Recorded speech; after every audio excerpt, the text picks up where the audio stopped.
On. Hello, art kids. Are you ready for today's clues? Clue number 1 is I have a package of gummy worms. And worms catch fish. So here's our fish. And also in today's story, we're talking about men. So here are my men. We're going to talk about.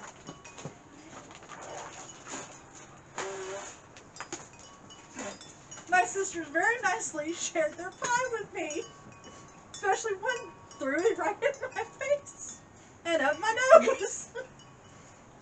But that's also a clue for today when we're talking about sharing something, so stay tuned to find out what story we're telling. Good morning, art kids. I hope you're having a great Sunday. Today I am at the lake because we are going to talk about a story at the Sea of Galilee. This story starts kind of in Luke 4, kind of gives you some background information. So it actually tells you about how the disciples knew Jesus before this story.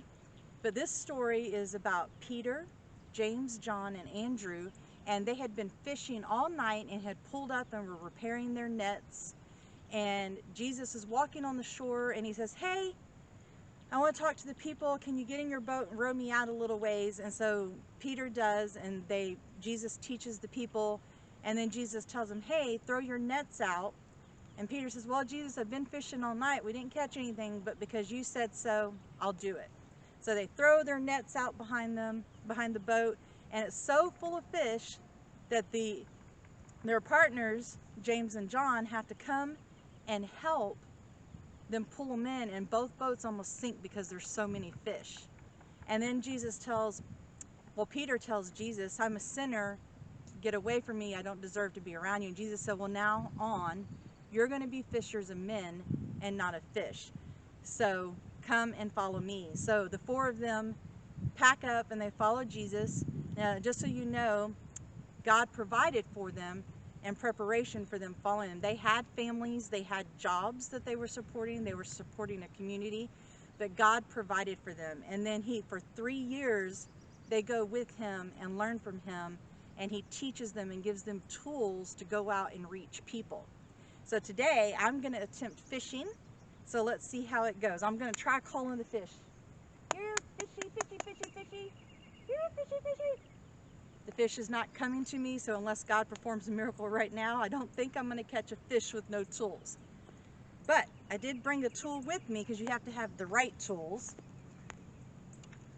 So here we go. I have fishing pole. Let's see if I can catch this fish. Woo! I caught a big blue fish. Here he is. You see my fish? I caught a fish because I had the right tools.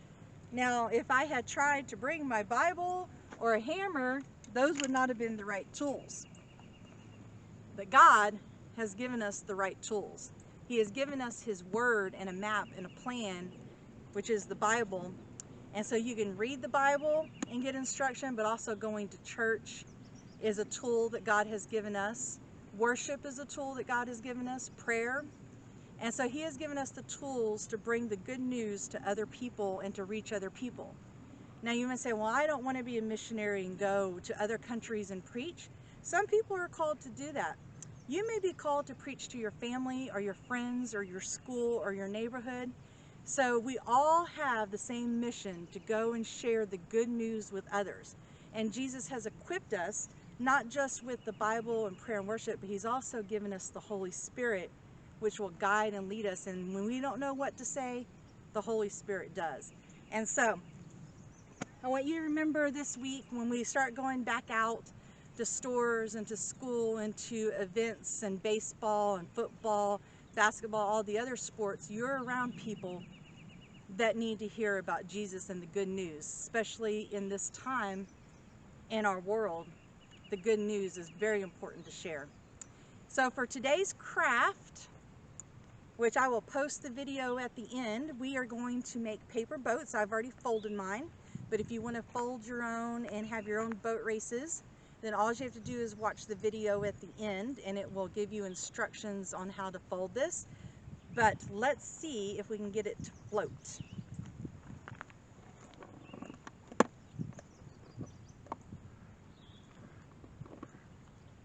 There it goes.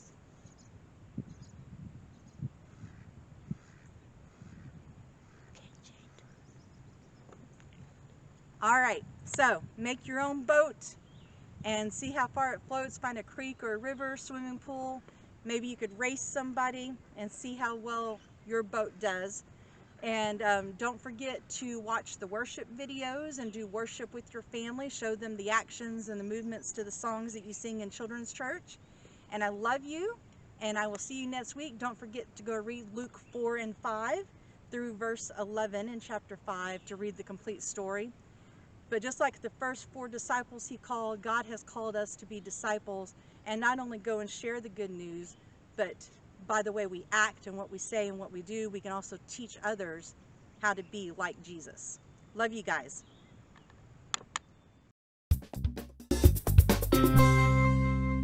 How to make a paper boat. Let your imagination float away with this classic paper boat. You will need a piece of paper and a flat surface. Step 1. Lay the paper on a flat surface. Fold the paper in half lengthwise. Use paper larger than the standard 8.5 by 11-inch size for a larger boat. Step 2. Fold the 2 corners of the folded edge in toward the middle to form a point. Step 3. Fold the loose rectangular edge on the top side of the paper up over the flaps and fold down the overlapping triangles at the ends. Then, turn the boat over and repeat on the other side. The paper should now resemble a hat. Step 4. Turn the hat 90 degrees and open it. Lay the upper and lower parts on each other. Step 5. Fold the lower triangle flap upward and onto the upper triangle. Then turn the boat over and repeat with the other side. Step 6.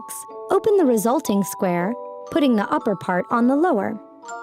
Step 7. Open the flaps, revealing a triangle sail in the middle of your new paper boat. Now you are ready to sail away. Bon voyage! Did you know? The Chicago Yacht Club's race to Mackinac is the longest annual freshwater sailing race in the world, totaling 333 miles. The first one took place in 1898.